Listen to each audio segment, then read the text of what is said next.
Hey guys, welcome to this edition of the Shrewsbury Biscuit podcast. I've got to throw in a bit of monologue here at the beginning. I gave myself so much information to talk about on this episode you're about to hear that I forgot a couple of things that are essential to this episode. One of which I didn't mention our website at the end, and it is a fantastic website. It contains all of our audio. It's lovingly made by our friends at Web Orchard. And like I said, it's got all of our audio there. So if you wanted to check it out and listen to our shows directly from that website instead of using Podbean, iTunes, Spotify, Stitcher, them sort of things, you're more than welcome to do so.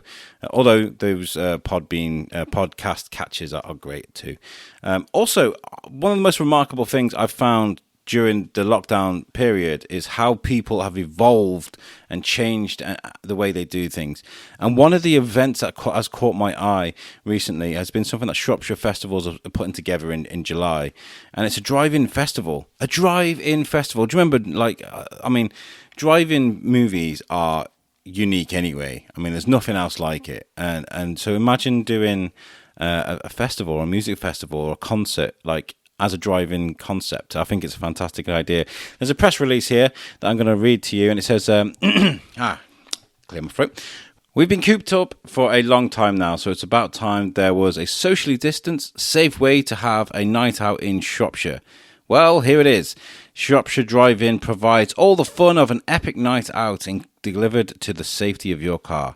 We have created a drive-in mini music festival with the mighty live music stage, euphoria-inducing local bands including the Dirty Rocking Scoundrels and the Vertigo Band, and heavenly food and drink provided like a luxury drive-through, all with scrupulous attention to keeping you safe. Who knew we could have so much fun socially distanced in a field at the Shropshire County Showground? From the festival team behind the Shropshire Food Festival, Shropshire Kids Festival and Shropshire Oktoberfest, we bring you Shropshire Drive-In, the safe way to party in 2020. Go to the website, which is www.shropshiredrivein.co.uk to find out more information. It's a fantastic idea. And I was talking to, on a different show, I was speaking to Dr. Hayes from the Circus of Horrors. And we were talking about the evolution of the, the concert or festivals, things like that. And I think the driving thing is part of the evolution now. I mean, there's ideas to let people have their own little cordoned off area so they can get out the car and have a little bit of a dance, as long as they're in their area and stuff, I'm not sure how the guys at Shropshire Festivals are going to do this, but I think it's going to be a fantastic thing to witness. So I love this idea. I'm going to try and invite the guys into the studio to come and speak to us soon. So make sure you check that out. Anyway, I'm going to leave you with this episode. Cue Alex, hey, Deedee, and our new Biscuiteer. Take it away, guys. Peace out.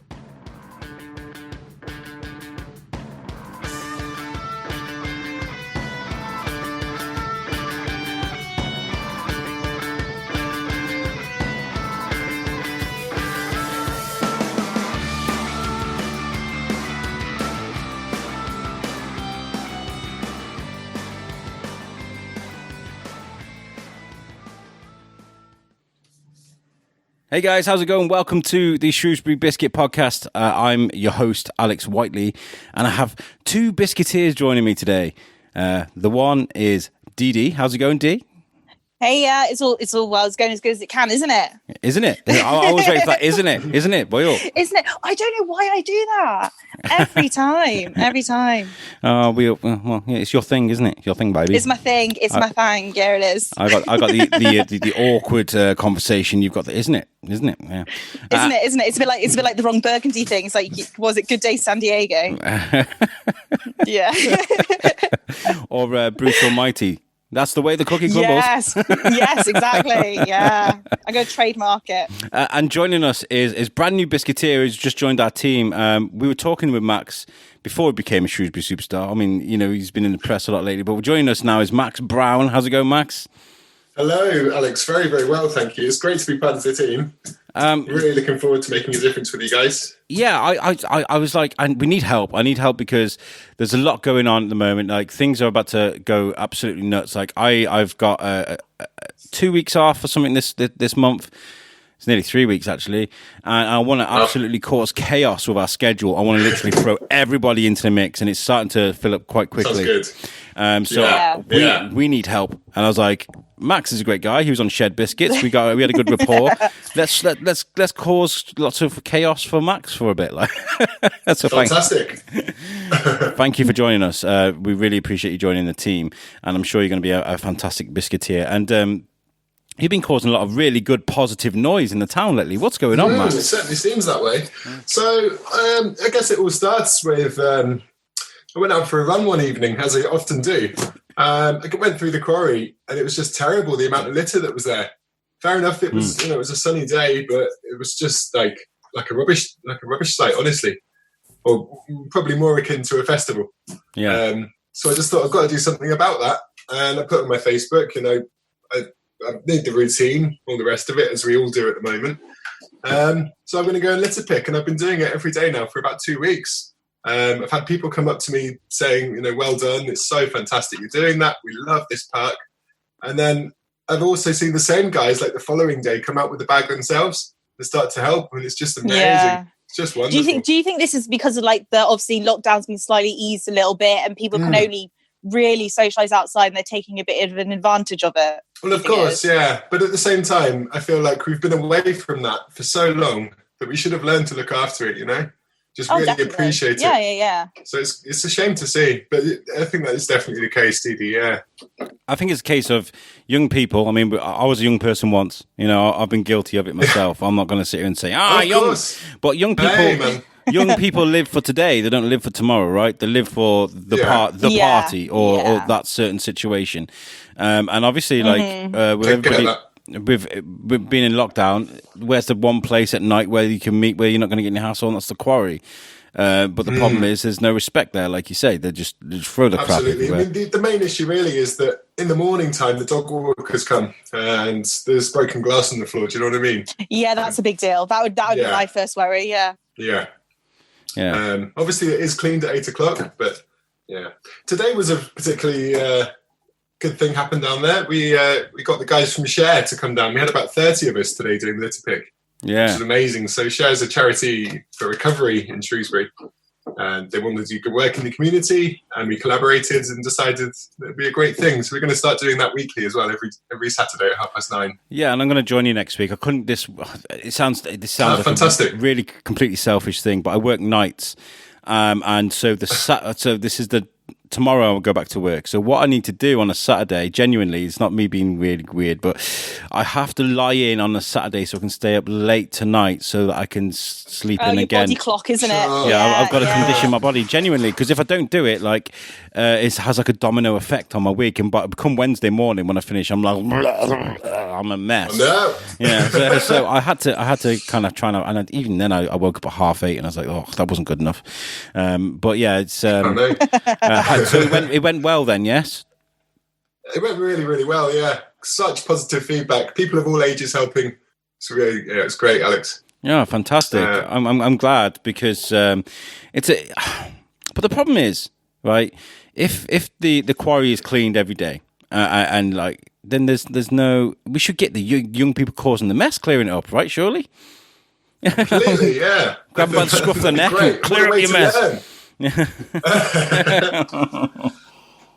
I feel like there used to be initiatives to do that when I was younger, but now it seems that it just really isn't. I was going to say, because when I was younger, we never really created a mess in the Quarry and all stuff like that, but I think it's probably something partly to do with this whole lockdown. They've been taken away from their friends and they're just kind of enjoying the moment, enjoying the time they can be with them. And you're right, they should be more respectful because it's a communal area. It's used for everyone. It's a massive beauty spot. I understand it's not one of the beauty spots to have a view, but it's somewhere that is such a central point of the town. There should be such a beautiful park. Oh, it is. It is. And when I first started doing the biscuit, there was a lady that started doing something similar. I forget her name and the company she put together or the group she put together, but she would go to certain paths or certain areas of Shrewsbury where there's bushes and stuff, and she would absolutely deep clean the place. And she'd find litter that was 30 years old, things ridiculous amounts of just garbage. I've done that where you find the really old crisp packets from years ago. They don't have that writing on them anymore. I've done that. Yeah. She became a bit of a star in Shrewsbury for a bit. It was fantastic work. I can't believe there's somebody doing this. But then it got a bit too much because people were like, can you come over here and can you do this bit and can you go that bit? And she was getting little bits in the newspaper and things like that, but no recognition really. Well, I feel like the Quarry's my back garden. So what I take from that is if everybody was to look after their immediate green space, then that's the way we should be doing it, just doing what we can for our immediate vicinity. Yeah. Of course. I mean, I teach my little boy knows not to throw litter, and if you see someone doing it on the street, he'll be like, it's just a standard thing. So cool. I'm like that. It's like if I'm walking along and I get something out of my pocket, and I just even if I feel like something's fallen, I always have to check, even if it hasn't. I'm like, just pull out of my pocket because I feel like people are watching me. And it's dropping rubbish. It's everyone knows it's frowned upon. You shouldn't drop rubbish and everything like that. And I know, in the Quarry at the moment, they haven't been putting the liners in the bins or anything like that. But that's still not an excuse, is it? Really, not to take your rubbish away with you. They should definitely put CCTV or put some security of some sorts in the Quarry. I think at night. I'm sure they do. I'm sure they do. I think there's 3 cameras, accounted today. So I feel like there is, but then it's are they manning the cameras for that purpose? Are they just going to go back retrospectively if there was an incident? It also depends how good the cameras are, because sometimes you can't trace the people back. And we've had it at my work before we upgraded them. It was the cameras is you basically just watch the people do it, and that's as far as it goes, isn't it? Really? Yeah, there was a sofa in there Thursday, guys. Well, I saw that. I saw the sofa. More of a futon. But unbelievable. Gotta get those guys. That's a £1,000 fine for the council right there. That's crazy. Yeah. What do you do with where do you take the rubbish once you've collected it? Where do you take it? Good question. So there's a little I suppose you call it a council sort of refuse point, I guess, at the top where the blue gates. Yeah. So I just leave it outside there. Leave it for them to sort out. I was like, we donate it. I do. I feel like the next step is going to be recycling it and sorting it out between glass, plastic, and cardboard. Yeah. I feel like that's an important step. But as I progress and we get more help, I feel like that's something we can achieve. Because it's growing, isn't it? I'm sure you're going to get people over time that are going to reach out and help with the whole recycling side of it. Yeah. Yes. It's going to get bigger and bigger. It's been going to become quite a good thing. Yeah. People take pride in where they live. In Shrewsbury, definitely. I find that, and the Shropshire Star picked this up, didn't they? They picked it up, and the headline read: "Selfish litter louts dump more than 20 tons of rubbish at Shrewsbury Quarry in one weekend." Yeah, and it does look horrendous. Unbelievable amount. So if you're one of those little nippers that are out there at the moment, throwing your beer bottles and your Quaver packets and whatever else, and your sofas. Well, how do you drag a sofa to the Quarry? What? Give them a bit of credit. Getting the sofa to the Quarry, crikey! Yeah, up that hill. If it was there. Pick up your crap. Definitely. Take it with you. Right, the Quarry isn't your own personal space to make a mess. So well done to everybody that turned up today. Thanks. Everybody that turned up today for the share litter pick today. Fantastic. Well done, and congratulate. Thanks to Jane for accommodating that and getting that together. Well done. I got to say, actually, I was speaking to Jane yesterday. We had a really good chat on the phone. We're going to do Shared Biscuits 2. I think we're going to do it in about 3 weeks. We're going to get together. We put a Facebook group together where we were chatting about it. I had to everything got thrown into turmoil with this with everything that's going on at the moment, and I had to take a week away from everything, really. I mean, even social media. I wasn't speaking to the Biscuiteers. I wasn't speaking to the USUC team. I was just kind of like, guys, I just don't feel like socialising. I felt terrible. And it's because I was just doing too much. So, I mean, to put into perspective what I'm doing behind the scenes, I work with a lot of different things. I actually host, produce, and edit 3 different podcasts. There's this one. There's What's the Difference I do with Tom and Kenny, and there's the Weekly Bazaar. And with this show, I look for guests. I write emails. I spent 2 days writing emails, literally over the last 2 days, just Once the guests are in, I have to research them. Then we do the interview. Sorry. Then I edit them, get them ready to go, and I do the same for the weekly bazaar. We find stories that are just crazy stories, and we just talk about them. But I got to get that ready.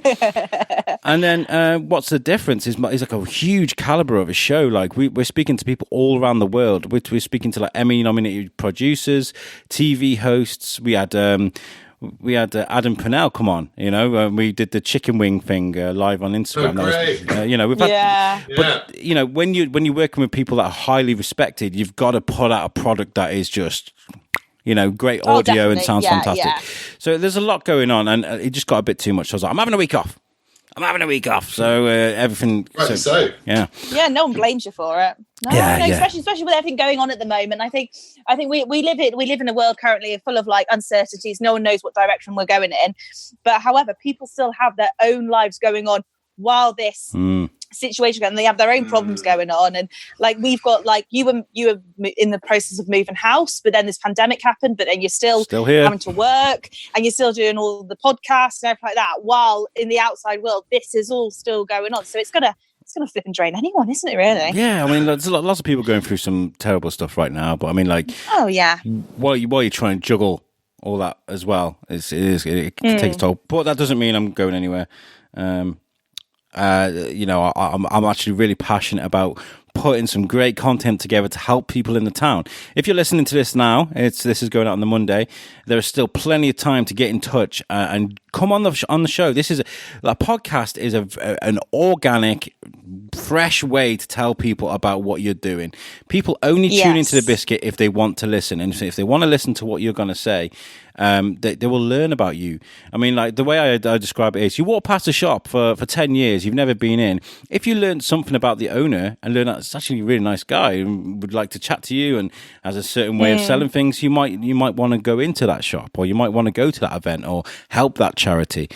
So that's why we do what we do. So get in touch, like, please, seriously. I want to help in Shrewsbury's recovery.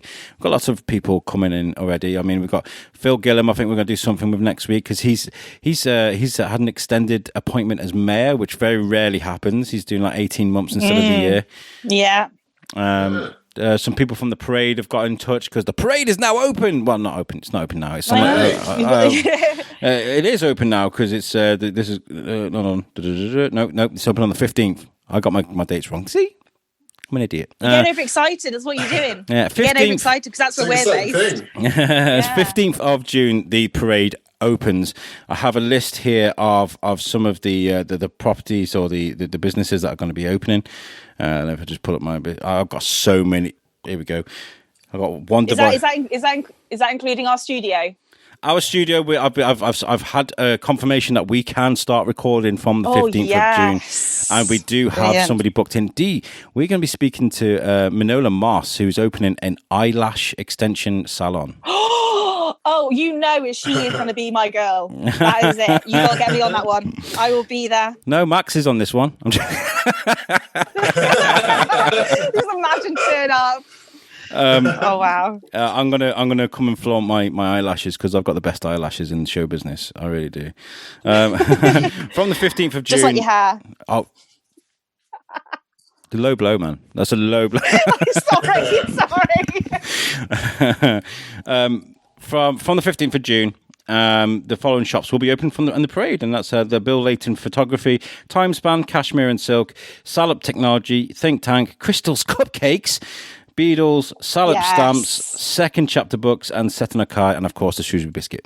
We're going to be Setanakai. Yeah, great place. I was chatting to them the other day. I spent like 3 or 4 hours absolutely gutting the studio. I stripped it apart. I showed Deedee a picture of all the mess I'd made. You did a very good job. I was getting twitchy because you sent me a picture of the mess, and I was like, and I was busy at the time. I was like, give me an hour, I'm going to be there. You're like, oh, I'm not going to be that long. And I was like, that place is a mess. When you sent the photos through, it was a big change, and it looks so much better with the blue, and it's like a mini revamp, isn't it? In a sense, it does look so much better. And the before and after shots. I mean, when we first opened the studio, we knew it was very basic, and we had what we had, and we did well. But even then, I was kind of like, I was proud. I mean, I'm sat here right now on a tiny little desk in an apartment. To have your own studio space is great. Like, so I was proud of when it fit. But to see the before and after, like, it does look professional now. But yeah, to let you know, I've literally the windows, the walls, skirting boards, the tables, the wires, the microphones, everything has been cleaned. I stripped everything down. I put all the tablecloths on, fitted, rewired all the microphones, hoovered the floors. We've got masks and gloves, hand gels and all sorts, and it's socially distanced, so we can get away with doing some podcasts socially distanced. So that's going to be good. But also as well, the option is if you want to do it over Zoom because you're scared of what's going on, that's fine too. So it's totally understandable. Totally understandable, isn't it? Absolutely.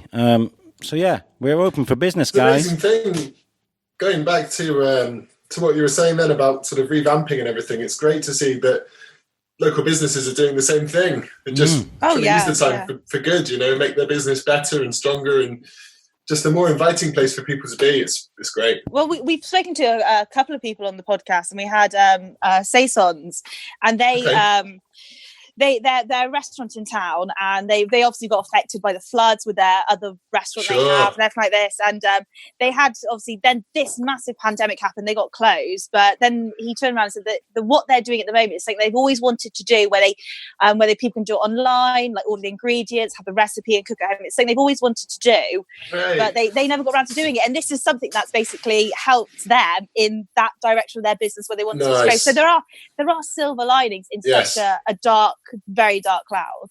Oh yes, we shouldn't kid ourselves that it has been a very dark cloud. Yeah. But positivity nonetheless. Definitely. Absolutely. I'm just pulling up some stuff now. I've got loads of press releases to read out, and we can do this today. Usually we don't get a chance to do a lot of press releases, but there are so many positive things happening in Shrewsbury at the moment. I feel like it's good to get it all out. Shrewsbury Town community are great people. We've been working with we did a show 2 weeks ago with Jamie from Stick, and they're doing a lot of great things at the moment. They're doing a Move as One, a run, cycle, walk thing, and it starts from the 1st of June to the 30th. So there's still time to take part. You work as a team, and the team goal is trying to travel 2,788 miles as a collective. So, Max, you can take part in this if you really wanted to. I was about to say, absolutely. Were you going to say Team Biscuit, and that's why you brought Max on? That's what it's going to be. That's the only reason you're in, Max. That's it. There is a suggested donation of There's a suggested donation of £10 per person. It's to raise money for Hope House. They've asked me to read this out, so please go to the Shrewsbury Town community website and check out that, because it's a great it's a great initiative. Again, positivity, getting people out fit and raising money for a good cause. I just find any physical exercise is so good for our mental health. It's just way too easily overlooked. It's so good. I know that my own journey, it's been massive. I also have another one which is very physical, and it's the Ludlow race. Obviously, the 10-kilometre race through Ludlow's medieval streets is not able to go ahead this year due to the restrictions in place with the COVID-19. The race, which attracted nearly 400 runners last year, would have been the 4th Ludlow 10. However, organisers are determined to keep their runners motivated by turning it into a virtual experience. They will be awarding medals for 10-kilometre runs carried out at any time and place over the weekend of Saturday the 11th and Sunday the 12th of July in 2020, of course, when the race was due to take place. The event is being organised by B Endurance, who also run the Storm the Castle duathlon. Duathlon, I've never heard that before. One of the organisers, Matt Green, is encouraging people to sign up now. He comments, We were devastated to have to cancel the event, as it has gained so much loyal following over the last few years.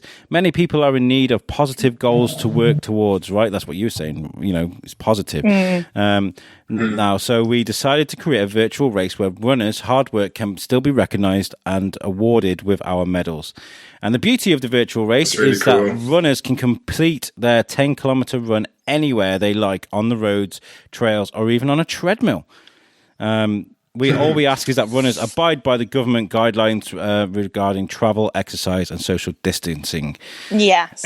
Yeah. It says here the event is open to all to sign up. The participants must register in advance. The cost is £10 per person, and all profits will be donated to the local NHS charity.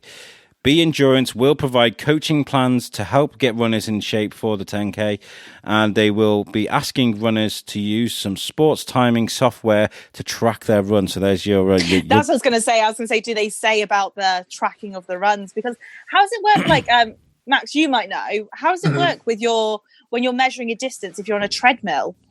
So on some treadmills, posher ones, I guess, have a little digital readout, and as it moves, it's kind of constantly counting. I always just go with my Garmin watch. That's what I was going to say, because I've got a Fitbit, and I was just wondering whether it tracks it, because I think it does track it on treadmills, doesn't it? Yeah, no, absolutely does. Yeah. So it's I think there's a setting for indoor run and then just run, and it'll be indoor run. Yeah. I can imagine there's going to be a couple of people who have been trying to get fit over these last so many weeks. Yeah, who are going to see something like that. this. Yeah, who are going to see something like this and take it as like a bit of a challenge to themselves. Yeah. To go ahead with it. Great incentive getting a medal as well. It's a massive thing for me, was getting a medal with Shrewsbury Half Marathon last year. And I've got to say, it made me feel so good. He's boasting. He's boasting, people. He's boasting. Well, Max, if you would like more information on this Ludlow run, and if you wanted to take part, go to www.ludlow10.com and you can find out more information. I need to get fit. I want to lose a few pounds, public image and all that sort of stuff. I don't want to be looking like a whale, especially I'm going to Greece next year. And I don't want to be walking out the sea and the beach in Greece and then be like, oh my God, there's a whale beach. I started doing that 25 press-ups challenge for 25 days. I saw that, Alex. Big respect. But I stopped, and I stopped for a very plain reason. I can do the press-ups, okay? I did hurt my stomach. I hurt my stomach in the weirdest way, right? I was playing with my little boy on the bed. We were playing wrestling, okay?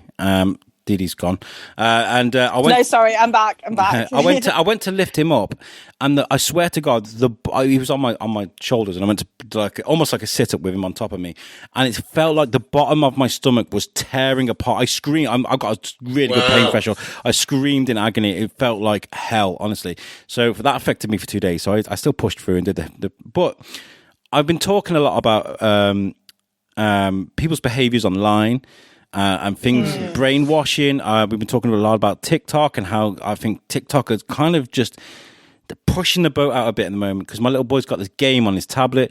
The only advert that comes up every time he has to go on this game is TikTok, and it's for 30 seconds, and he has to watch the 30 seconds. That's brainwashing. Very interesting. Right? Yeah. It is interesting. Yeah. So when I read about this, when I did a lot of research, I was like, no, I'm not doing the 25 press-ups challenge. I'm not drawn to it. I don't have a ball around my chain, around my ankle. I'm not chained to it. I'm not doing it. And that sounds really horrible and really negative. But I did it as a way because I have a problem with things like this. I feel like I have to do it. I don't have to do anything. I haven't signed a contract, so that's the only reason I'm doing it. So it's all about not jumping on the bandwagon, isn't it, of the fads and all things that happen. I think some people have done it to encourage people to be active, or if there's a reason behind it. But it's this whole bandwagon thing, isn't it, about getting on it just for the sake of doing it, in a sense, isn't it, really? Unless you've got a pure reason behind. Like, some people might do it as like an encouragement to start a get fit. Sometimes people need that challenge, need a target or something like that. But yeah, it's one of those things. Also, isn't it? I feel like the meaning behind doing it shouldn't be lost. It isn't doing it because it is painful. It's doing it because you love yourself and you want to give that to others. You want to express that. And I feel like that gets lost in kind of some macho way. And it's like, look at me. But actually, it's like, no. I did live. The weirdest thing about me was, right, I worked security for like 10 years. I was expected to be the butch oh, mate, you need to leave the store now. You know, I was that kind of guy. But I've never been like that. I worked with some, proper hard people like that. I just like, right. You're just kind of carpet carriers. And I'd walk up and like, what's up, mate? How's it going? I've just been reading Batman in the back. I've never been that alpha male Standard type. for you. Yeah. I feel bad because it's raising awareness for PTSD, and I know a lot of people that suffer from that. Yeah, a little bit of problem with that, not in a serious sense, but I did have a little bit of a problem with that for a while. But I know how serious it can be, so I feel bad about on that regards. But at the same time, I feel like I've had a triumph there. So I'm not attached to Facebook. I nearly swore then. Yes. Leave me alone. That kind of thing. And I had an email come through from Footlights Dance School. Has anybody heard of Footlights Dance School? I have. I have, yeah. Yeah? Absolutely. I was the first ever kitchen porter at number 4, and our back door used to meet up with their back door, and we became good friends. Great people. Nice. Well, they sent me an email. They were like, can we talk about what we're doing? And I was like, yeah, of course. Yeah, it's the Shrewsbury Biscuit. Just like that. Just like that, yeah. So they sent me a press release, and they were saying on Saturday the 9th of May, the students of Shrewsbury-based dance school, Footlights Dance School, took to their gardens, bedrooms, kitchens and living rooms to dance for 9.5 hours to raise money for the NHS. Oh, wow. It's huge, 9.5 hours. Wow. Yeah. That's. I mean, I'd just be doing dad dancing, Running Man, and stuff. Yeah. While sitting down. Yeah. Kerry Lucas Garner, who teaches ballet for Footlights, has worked for the NHS for 25 years as a physiotherapist, but has recently been working on the wards at the PRH in Telford. She has been helping rehabilitate COVID and non-COVID patients. In their own words, the learning curve has been steep. Since lockdown started 9 weeks ago, Michelle and a team of 9 teachers have had to quickly master the art of teaching dance classes via Zoom. That's got to be hard, right? I mean, I've been talking... That's a bit of a challenge, yeah. Yeah, I mean, it's all about form, isn't it? It's all about... That's why they use mirrors in ballet school, so you can check your form, and you can't... Sure. So they've been able to do that. So a little slice of normality could be offered to the dance students with that, but not as much. It has been challenging figuring out the nuances of technology, as well as reassuring the parents of our students that this could work, explains Michelle. We had to work so quickly to ensure that we had a robust system in place to offer dance classes to our students for the rest of the spring term. I am pleased to say that our Footlights family embraced it wholeheartedly. Fantastic. The majority of our students are still dancing with us each week, and what has been delighted me the most is that we can still progress in our students. We are continuing to work through our syllabus so that we can hit the ground running for our next exam session. We've spoken about this a lot, about embracing technology, right, and using it. So even though it's not great, people are still doing great things with it.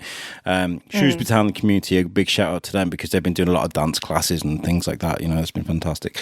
Oh, God, I've read that in the wrong place. With the experience of successfully delivering online classes behind them, it was straightforward enough to create a schedule of classes to be delivered on the dance school's main Facebook page. Every teacher wanted to support the event, so prepared a 45-minute workshop each to deliver, and the same dance school was delighted when Philip Tunstall, professional dancer and English Youth Ballet, with the English Youth Ballet, should I say, agreed to host a session too. So a schedule was set on the Just Given page and created... and the word was spread. The morning of 9th of May dawned, and at 10:15, Kiara and Izzy, the girls behind the whole idea, kicked the dance-a-thon off with a smashing class and set the scene for the whole day. Tap, jazz, musical theatre, ballet, contemporary, and even the Ice Bucket Challenge thrown in for good measure. Footlights student Maya Davis said, "It was such good fun. I can't believe I managed to dance for 9.5 hours, but it felt great knowing I was sort of dancing with my friends. The kitchen disco at the end was awesome." the dance school raised a whopping £2,445. Oh, wow. Incredible. Yeah, so well done, guys. Absolutely well done. I would love to get you on the show. This is an open invite to. I'm just amazed at how long they dance for. I think I struggle standing for that long. Never mind dancing. Yeah, we've all been to weddings. You know, you get up from the table, you have a little bit of a waddle, you know, on the dance floor, and you're like, oh, I'm exhausted now. I'm going to get another pint. Sit down. Yeah, it's a challenge. So well done to those guys. Their Just Giving page will remain open until the end of May. But obviously that's gone now. But you know, well done to them. What we got next? Yeah, there's been a couple of good stories I've just thrown onto. I want to say congratulations to the Shrewsbury Arc. Have you been following this? The Shrewsbury Arc? I have bits and pieces. I follow them on Facebook. Been doing some amazing work with the gardening and then with the artists, and obviously surrounding Kyle as well is a great shame. But they're doing great work organising the funeral. They're really stepping it up. Yeah, I've got a soft spot for the Arc. You know, I've worked, yes, you do. Yes, he does. And all this noise that was created, I say noise, it's positive, great stuff with the Prince Rupert Hotel putting up all the guys that use the Arc. That created noise nationally. You know, people were like, wow, look what's going on, and you know, why can't we do that all the time? Why do we have to wait for a crisis for that to happen? Yeah, sure. And every year, the Queen gives out awards called the Queen's Medal, and that goes to voluntary organisations, and the Arc was awarded the Queen's Medal. So how cool is that? That's amazing. It's so good. Yeah, they deserve it. They really do. They do. Yeah. Yeah, fantastic. So I just hope they get. It's amazing how many people don't know where the Arc are when I say the Arc to them. It's just down. Yeah. It's because it's only down by the train station, is it? But I think it's one of those places that. Unless you've had something to do with it or you know it's there, it's one of those things that I think a lot of people just drive past not realising. Yeah, they do. They do have the charity shop as well, just a little bit further up Castle Gates. They're really good. Yeah. Lots of cool stuff. Yeah, it's fantastic. I just wish they get more funding. I want them to have a nice big building that they can use because I've been in their building. I've been upstairs. We've done interviews there, and it's tiny. It's ridiculous. It's very cozy. Yeah. That's like the tiny kitchen, and I think they do like 50 meals a day in that tiny little kitchen. It's amazing. Yeah, it really deserves something better. Yeah. I'm just checking our social media now, just to make sure we've see if we've had any. We did have a comment on Twitter. I threw up people an opportunity for people to get in touch by saying we're doing a good feel kind of Shrewsbury show. This is what's going on. And Vincent Dovey on Twitter says, Steve Smith, Kate Evans, Lee, Cass, Gavin and John at First Shrewsbury Scouts. All of the leaders have been putting on virtual meetings, events and camps during lockdown, and it has been a wonderful resource for the kids and parents alike. So well done. Scouts improvising as well, you know. Fantastic. Thank you for sending in your message. To hear that. Yeah. And everything's starting to open up now in Shrewsbury. What are your thoughts on this? And everything's starting to open up. Are you kind of for it, against it, a bit cautious? I'm very mixed on it. It's the whole sense of I feel like there are a lot of businesses that could open up and could follow by guidelines and achieve it really, really well. But I think there are maybe I do have this worry in the back of my mind that there's some people that want to stay at home, and everyone. I feel like in this situation, if they want to stay at home, please stay at home. Don't feel like you have to go out because other people are going out. Yeah. But I do feel like I know when some places have had their first day open, instantly there's queues going in. I just don't think. I do worry. Like it was in the Shropshire Star today. They were saying about worrying about a second peak, and I don't know whether it's come across too prematurely. But then businesses do need to be open, don't they? There's a lot of people who haven't been having an income. Sure. So it's very, very mixed. But I don't know. Maybe in my mind, I'm negative Nelly. But I think sometimes skepticism is a good thing, Deedee. Yeah. So the last year I've been volunteering at a charity shop, which has been great for me. And obviously there's like 17 charity shops in Shrewsbury, so it's a massive part of our economy. It is, yeah. And where we stand with that is a bit weird because obviously they've got to pay the staff. I'm a volunteer. Mm-hmm. They've got to pay the guys that are full time. And it's like, okay, if we pay that, we pay the overheads. How many people are realistically going to visit our shop? When you consider the demographic of the guys that are a bit older that come there, it's like, is it going to work? Yeah, I really hope it does. I've been speaking to the guys from Shropshire Cat Rescue because I've been dying since I began. We've kind of just missed each other. Like, it's been crazy. Like, we're dying to get them on the show for a while. I bumped into them at the prison. They were on short, very briefly on a crumb that we did at the prison with the Monopoly launch. But we've never actually got them on the show, and I'd love to do that because I do believe that charities are going to be hard hit. I mean, like they will, yeah. I know that there does seem to be a huge amount of support as well. I know there's a philanthropist, donated £500,000. An anonymous one donated £500,000 to Marie Curie. That's amazing. Yeah. Just incredible. I think what it's, especially with these charity ones, obviously you get all the volunteers, but these charities do still have overheads of their own, don't they? And yes. Yeah, so, they didn't stop the work, you know. The nurses still doing their thing. Especially because our town is there, like you said, there's so many charity shops. It'd be really, really sad to see some of them go, but you never know. You never know what's going on behind closed doors. You don't know whether there are those people donating. Like, I know me and a lot of my friends, it's like we've got people like for instance, like this sounds ridiculous, but like my nail girl, she's self-employed and everything like that. And I was like, normally she'd be getting money. And so even though she hasn't been doing my nails, I've still sent her money over. Everything like that as like support. And I know it's difficult. So she was only open for 3 months before this all happened. So I'm still supporting her. And the same with my hairdresser, independent again, send them some money over just to help them in this time, because they've all got families as well, and you never know. I think there are hopefully people doing that with people they know as well, still supporting them, even though if they're not having the service. But I don't know. Great. Well, they're a huge part of our community, aren't they? It is massive part of it, especially with independent businesses. I think it's a big thing around here. Yeah, I had my nails done once. I had a manicure and a pedicure once. I was waiting for you to say full on nice, Alex. Like we went to stay with family in Colombia, and they had somebody come round and regularly and do it for my wife's nan, because it's healthy and stuff. And they were like, "Do you want to? Everybody's going to get done. You want?" And I was like, "No." And my wife was like, "Come on, it'd be great." And I was just like, "Okay." And like, I don't like people playing with my feet, right? So she's like. She's doing all the bits that she does and clipping it, and I'm like, it was the weirdest thing ever. But yeah, supporting local businesses is great. And you know, it is going to be. I mean, I was at the parade the other day, and everybody I'd see that was there, I'd be like, "Are you okay? I bet it's been terrible for you and stuff."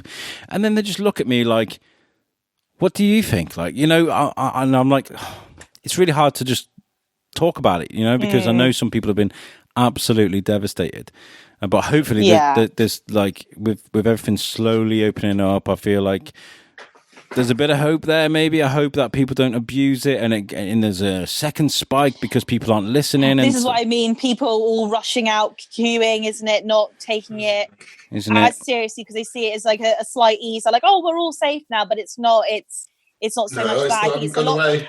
It still hasn't gone away. It's a lot to do with the economy, and if you want to support local businesses, then do it sensibly, because otherwise you're going to be closing them again, isn't it? It's one of those things. So yes, It's like I was talking to a resident nearby to me, and he was saying, "I'm just going to wait until the 22nd before I go about my business like normal. Just give it a week, let it all die down again." I've had a message from the market hall, because obviously we want to support everybody, and. She says that she'd love to. Obviously, we want people to support local businesses during lockdown. All of their fresh produce stores have stayed open, and most food and drink retail stores also launched like a home delivery service from the market hall. So that's going to continue for the foreseeable future. Most of the markets, other retail stores have continued to trade online. So there's the support Shrewsbury. .co.uk, that's there, and then this week they saw the return of Market Cook Shop, the Cupboard, and the Cupboard, should I say, and they're both classed as hardware stores and will initially be open on Fridays and Saturdays. Urban Bikes UK opened this week and has seen a leap in demand for new bikes. You can't get bikes anywhere. My wife's looking for a bike because she wants to just, we want to get out and do something physical, and you can't get bikes anywhere. Everyone, so there is one bike shop. Sorry, people keep ringing me. That's what happens when you use your phone. There is one bike shop. I think the one in Didrington has been open at times. I don't know what that's. But yeah. There's this one. But that is a very good one in there, though. Urban Bikes UK, they've opened up again. Yes, Phil and Brenda run that. I think they're a great team. Yeah, they are. Yeah. Well done, Phil. Sorry, Alex. Can we go back? Support Shrewsbury.co.uk. That sounds like a great website. It is a great website. Yeah, we should definitely elaborate more on that. So is that collaboration between all businesses? It is. It's an initiative that was put together where you can put all of the businesses into one basket, and you can access those businesses online, and you can buy things online. It's fantastic. Check that out. That sounds good. It is good. It's because it's something that should have been done a long time ago. I mean, with what's been going on, my wife has basically been working from home. She works for Enterprise. She's been on a computer at home, and it raises the question of, why do they need offices? Why do they need, if it can be done from home, why do they need offices? Now, that's not to say, like, why have you got a shop, mate? What you got a shop for? But like the excess of what you do can be done online, and that's a great thing. I think this will change the structure of a lot of businesses, really. I think a lot in a very positive way. Yeah, because I think that a lot of businesses have so many overheads and everything like that. I think they'll start seeing that if they can run it from people being at home, and obviously people working from home, it might be more convenience in a certain way for them as well. Completely. So it will be a very good way. It's like where I work, we've stayed open throughout this. We've been working, if anything, more hours throughout this than any other time. And it's been very difficult for us because our job role has very much changed from what we used to do. To be able to do this, but then our customers have also been the people that have stayed open as well. So we've been very busy in that sense, supporting them. But then they've ended up changing the structure of their businesses to support what's going on here. And I think a lot of people will keep going this new way because it's going to be it's not going to go back to normal. It's going to be the new norm. I think we all say that quite a lot. The new norm. Yeah, there might be some good in it. I've been speaking. Yeah, let's hope there is. Yeah. I think there'll be a lot more better communities when we come out of this. Yeah, I've definitely noticed that. People more appreciative to be in conversation with each other, do you know? Oh, definitely, yeah. Because we're very, because even though we're sadly not in Europe anymore, I know it's a controversial subject, but we're the way we're styled, we're a very European styled country with the whole like we socialise in coffee shops, we socialise around food and being out and everything like that, and that was all taken away from us. And I think it's made you realise that we do dramatically take that for granted. And it's something we need. It is. Everyone needs a social, whether you're an introvert or an extrovert. Yeah, completely. We all need people, don't we? Yeah, we do. And even something as simple as a follow on Instagram or a retweet or things like that. It absolutely helps, and it does. All that support. I can't say enough about online, that kind of voice and that sharing. I mean, that's what lets people know that this business exists. Oh my God, I didn't know that shop was there. That's from a retweet, right? It's amazingly powerful. There's been lots of great things going on. I want to say a huge thank you to you guys. I'm going to read out everybody that works with me on all the podcasts I do, because I have been really difficult or distant or not been able to grab hold of things, but now I'm kind of recharged, ready to run in. He's back, people. I'm back. Yeah. So Tom Bruno, Jamie Westwood, Tom Stevens, Lucy Orchard, Shane Chebsey, and Kenny Aldrich. That's the team You Suck. Thank you so much for what you guys do, and obviously Julie Fox, Shane Hinton, Deedee, and Max. Thank you for joining the team. I love you guys. I know it can be hard work sometimes when I'm messaging you guys at 4:00 in the morning. I got a great idea, guys. It's like the first thing I do in the morning. I roll over and I'm like, oh my God, he's on the chat. What is going on now? We have got some great shows coming up as well over the next couple of weeks. We're going to be speaking to the guys from Critical Tales, local authors that have released storybooks. They've sent us a copy of the book to read. I'm going to read it this week. They're going to be on the 11th, I believe. We're going to be speaking to them. There's plans to speak to the mayor, Joel from the prison as well. We're going to get him on, talk about all the great stuff that they're doing. Yeah. And there's always an opportunity. If you've got a business, if you've got something you want to tell people about, get in touch. Our email is shrewsburyBiscuitPodcast@gmail.com. People do listen to that, and they do get in touch from me when I'm waffle on about our website. So please do just get on and message us, because we're here for you. We're here for Shrewsbury. That's what we want to do, right? Yeah. Beautiful thing. Yeah. Have you guys got anything to add before we get out of here? I don't think so, other than just stay safe, everyone, and keep being mindful of the rules. Respect each other and each other's space, I guess. Yeah, I think it is very much the whole, when you are out and about, if you are going to go to these shops, and I think make sure because everyone's treating this in their own way, everyone's got their own problems going on, and I think it's just be kind to people, be understanding to how people are having to deal with, however people choose to deal with it, that's up to them, and just be respectful. Isn't it? And I do want to add before we get out of here, and I nearly forgot, Shared Biscuits is coming back, and I do want to ask for people's contributions and the cooperation. Like, if you've got a poem, a story, or if you want to come on, if you've got experiences with addiction, alcohol, depression, if the COVID-19 thing has just sent you doolally and you've had serious problems with it and you're in recovery now and you feel like you can help someone, get in touch, because I mean, even if you want to record a video of you reading your poem, I can take the audio off that and play it on the episode.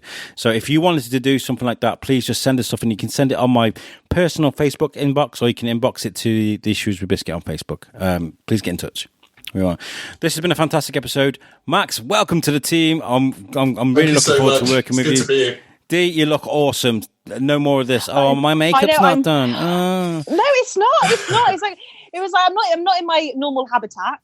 And I got no makeup on. My hair's all natural, and I'm just like, I'm just glad that no one else can see me but you two. So you look fantastic. Like, what do they say? Don't worry, that's it. I've definitely got a face for podcasts anyway. Let's put it that way. I got my scary Stan Lee.